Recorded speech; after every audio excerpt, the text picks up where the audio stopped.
Thanks for joining us. You've tuned into Arirang's Within the Frame. Coming to you live from Seoul, I'm Han Da-eun. Don't let the scorching temperatures bring you down, because this summer is packed with thrilling K-pop events. NewJeans and Aespa have made their impressive Japanese debut, already captivating audiences there, while 17 has rocked Britain's Glastonbury, one of the world's largest and most renowned music festivals. This as we await the return of prominent K-pop stars like Stray Kids and Jimin of BTS. For a closer look at these stories and to delve into the latest buzz and trends surrounding the K-pop scene, we have Jeff Benjamin, Billboard K-pop columnist, joining us in the studio. It's so great to see you again. Thanks for having me again. And joining us from LA is Bernie Cho, president of DFSB Kollective. It's always a pleasure to have you with us. It's good to be back, and it's interesting that today we have a bit of a flipping of the script where Jeff's in the studio and I'm remote, so it's going to be awkward to see myself on the different side of the screen today, but it's all good. All right, let's see how it goes. The first one's for you, Bernie. Aespa dropped its much-awaited Japanese debut single, Hot Mess. And along with the new album, the group will also be going on an arena tour. Aespa will be performing Sync Parallel Lines in 4 cities in Japan, starting with Fukuoka tomorrow. What are your prospects for the group's new chapter in Japan? I love the fact that their debut single in Japan is called Hot Mess. And, truth be told, it's anything but. SM Entertainment, when as pioneers of Hallyu, they found the first and foremost success in Japan. And over the years, or I should say really over the decades, SM Entertainment has found new and innovative ways to find success for not just 1 or 2, but frankly, all of their solo and group acts in Japan. Aespa should be no different. But many of the early signs, particularly with their debut, it's hard to believe just a few weeks ago that they debuted their first studio album ever. It seems like, they've been around forever. But the truth of the matter is that this is the first studio album and it's doing incredibly well. Now, people are asking and wondering, why is Japan so important? We have to remind ourselves of 2 very straightforward facts. Number 1 is Japan is the 2nd largest music market in the world. So finding success in Japan is incredibly important. But if we dive deeper and go deeper, we have to also remind ourselves of the fact that Japan is the number 1 physical music market in the world. Meaning that, in terms of selling CDs, if you want to make a huge impact, yes, you want to do well in the U.S., but you want to do even better in Japan. Japan historically, traditionally, has been the number 1 music market for K-pop when it comes to selling CDs and physical music. And just right out of the gates, the signs have been incredibly impressive, on YouTube and Spotify and even on, Japanese streaming music services like Line. The song has gone number 1, but more importantly is it has already done close to, I believe, 75,000 in sales already, physical sales in Japan. The first day it came out, it debuted number 2 on the Oricon chart. And, by the end of the week, we shall see where they end up landing. But so far, early signs are this is an absolute massive hit. The only photos I can find right now on Twitter, formerly or currently known as X, are signs and photos showing that the CD is sold out, whether it's on Tower Records or even on their record label website, whether it's offline or online. Hot Mess is super hot and sold out all over Japan. Hot Mess is super hot. I saw the music video before I came to work today, and I thought it really portrays Aespa's distinctive style and musical versatility. It's so pink, bubbly, and full of self-confidence with catchy melodies. Hopefully they'll gain wider recognition in Japan, the world's 2nd largest music market, as you pointed out, to further solidify their position on the global stage. And Jeff, NewJeans, meanwhile, took the stage at Tokyo Dome for a fan meeting last week. Tickets for the 2-day event were quickly sold out, drawing over 91,000 fans, really proving the group's explosive popularity in Japan. Tell us more about the significance of NewJeans rocking Tokyo Dome just 5 days after their Japanese debut. Yeah, I mean, it's a humongous accomplishment just in general to hit the Tokyo Dome, this iconic stadium that I think is such a marker, a milestone marker for so many K-pop acts. But here is NewJeans doing it, and I want to really specifically call out that they did it with a fan meeting. This isn't the fact that they, put out a ton of music and they're, several years into their career and they're finally hitting this milestone. This was a fan meeting, which is more of like a casual, sort of hanging out. They were kind of in their Calvin Klein looks. Yeah, we can see right there in there. It wasn't this full, humongous, full-fledged production in the way that we would traditionally think of like a tour stop or a big tour finale. This was ultimately a fan meeting, which is supposed to be a special moment between fan and artist that lets them come there. Naturally, not only was NewJeans syndrome happening in Japan, but then this happens with two really great singles that they put out right ahead of this event. So, everything is working in their favor and everything is showing that they're going to be big names in this market for sure. And, it's a really smart move, to be able to if you have the audience, you have the ability to be able to sell something like Tokyo Dome for this fan meeting, go for it, And so I think it's just so huge to see them do that with this fan meeting. I don't even know where you can go next after this, so it's very, very exciting. We hear that NewJeans decided to open restricted view seats at the Tokyo Dome because of the overwhelming demand. And they set a record, right? It's a record, bringing together thousands of fans to the massive Tokyo Dome as a non-Japanese artist in the shortest time since debut. Yeah. It's absolutely amazing. And Bernie, Hani of NewJeans took Japanese fans by storm, covering an iconic Japanese song by Seiko Matsuda that was widely popular in the 1980s. A 3-minute-long fan cam of her performance hit over 4 million views, with the song now climbing back up the music streaming charts. How do you see this? And was this part of NewJeans' smart strategy targeting the older generation in Japan? I think it's very safe to say it was very likely NewJeans' idea. Let's face it, Hani, when she was born in Australia, she was born 25 years after the song was released. So I think it's going to be a little bit hard to believe and hard to say that, she in some way, shape, or form had a hand in determining this is the song to cover. But I think in many ways, this was really brilliant marketing. I have to say that, when NewJeans and NewJeans touched down in Japan, one of the first things they did was another high-profile collaboration with a Japanese pop artist, not music, but pop art artist, Takashi Murakami. And so, the fact that, they've done something with Murakami and they had this, amazing, huge pop-up store event where merchandise was sold, the music was sold for, in promotion of Supernatural. But this particular cover of this very iconic Japanese song from the 80s, from an 80s, J-pop idol, no less, I think really is a respectful sort of tribute to Japan and Japanese pop culture. And for NewJeans, I think it's brilliant marketing because when we look at traditional Hallyu fans, K-pop fans in Japan, it's not always exclusively young girls, young women. Many of the biggest Hallyu fans happen to be older audiences, particularly women. And so I think this was a great way to basically introduce NewJeans, obviously, to their new fans who are younger, but more importantly, strike the curiosity and, perhaps stir some appeal with older fans to discover NewJeans. Because, look, part of their success and part of their appeal is sort of their retro throwback look, feel, and sound. And why not go after that older audience that had that nostalgia? And so I think it was brilliant marketing and promotions to do this in Japan. And again, it's had wild success in terms of reviving this song. It's charting again, not just in Japan, but now even in Korea. And so, it's really refreshing to see a throwback Thursday or a throwback song like this, make such a huge impact. The nostalgic song that Hani sang was actually one of my favorites back in the day. Sadly, it made me realize that I'm really getting old, but the song was a perfect choice to resonate with both the younger and older generations in Japan.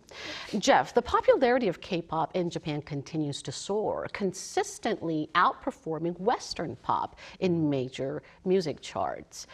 What draws so many Japanese young people into the world of K-pop. And in your view, what distinctive elements set K-pop apart from J-pop? Yeah, it's the world of K-pop and sort of that crossover element into Japan has always been something very intriguing to me, because I've always tried to figure out, you know, who's able to crack there, who's able to kind of, you know, do it in a smart way. And I think NewJeans in particular is a great moment and a great case study to show in terms of a successful way of being able to connect into the market.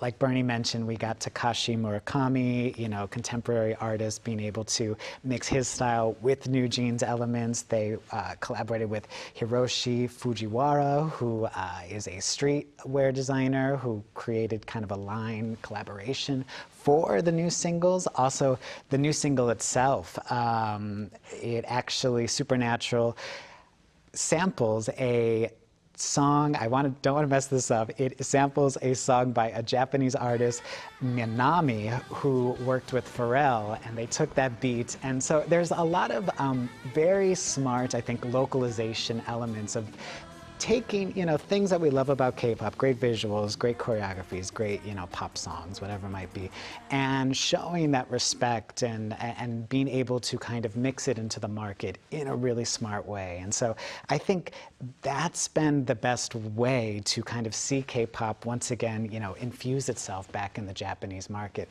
Western artists, you know, whatever you want to call it, British, American artists, they're not necessarily keeping all this in mind when they are, you know, trying to, you know, come to Japan or release in Japan. You know, I thought it was so fascinating that Beyonce released a country album, and she held a signing, an album signing, while she was in Japan. You know, it doesn't, the elements don't exactly line up. It was still super successful, I'm sure, but I think K-pop is doing a really great job these days at kind of understanding that specific market, and that's why we're seeing such big success. And another big headline in the K-pop scene, 17 performed on the main stage at Britain's Glastonbury Festival in Somerset in another show of K-pop's growing global influence. Glastonbury is on my bucket list, by the way.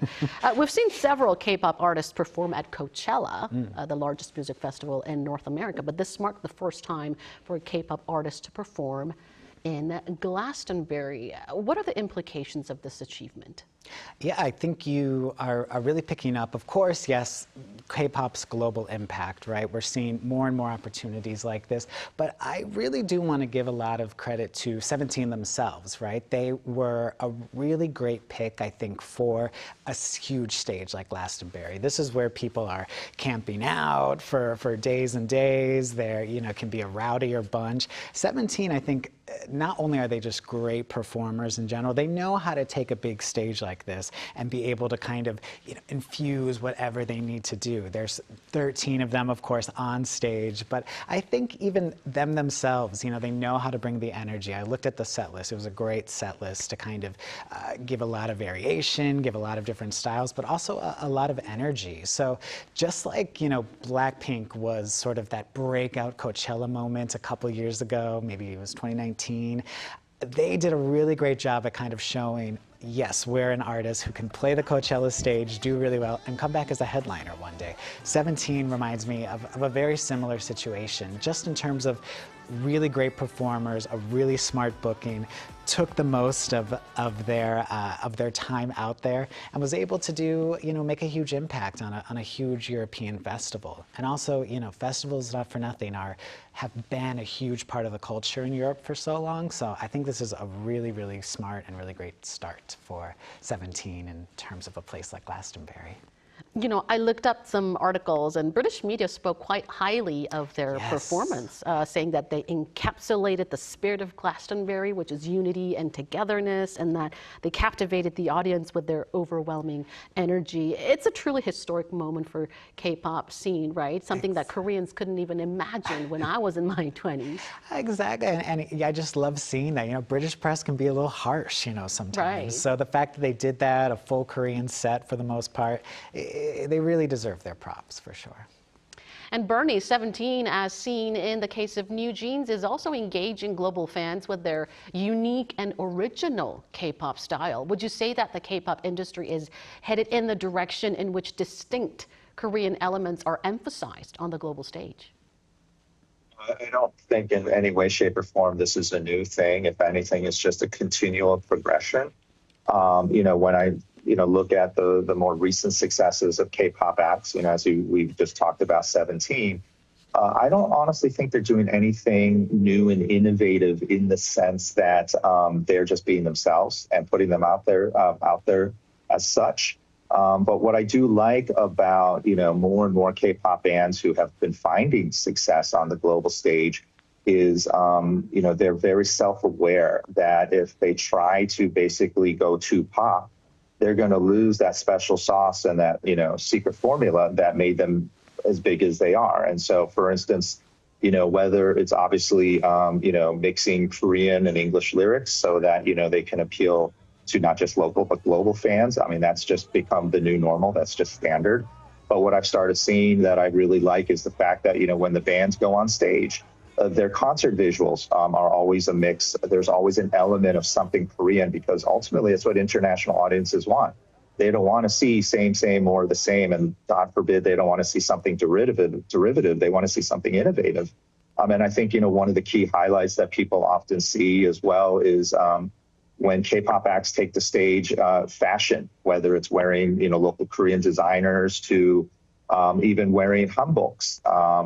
And when music videos are made, elements of Korean being thrown in there and tossed in there to give themselves that extra edge, I think has become really sort of a common theme that I think is great to see. And it's becoming more and more normal because, as K-pop has become, essentially new pop music, they realize, I think, in many ways that in order to stand out and stand out more, being Korean is cool. And, instead of trying to hide it, embrace it, work it, own it. So, yeah, it's, I think, just a natural progression of best practices just being amplified.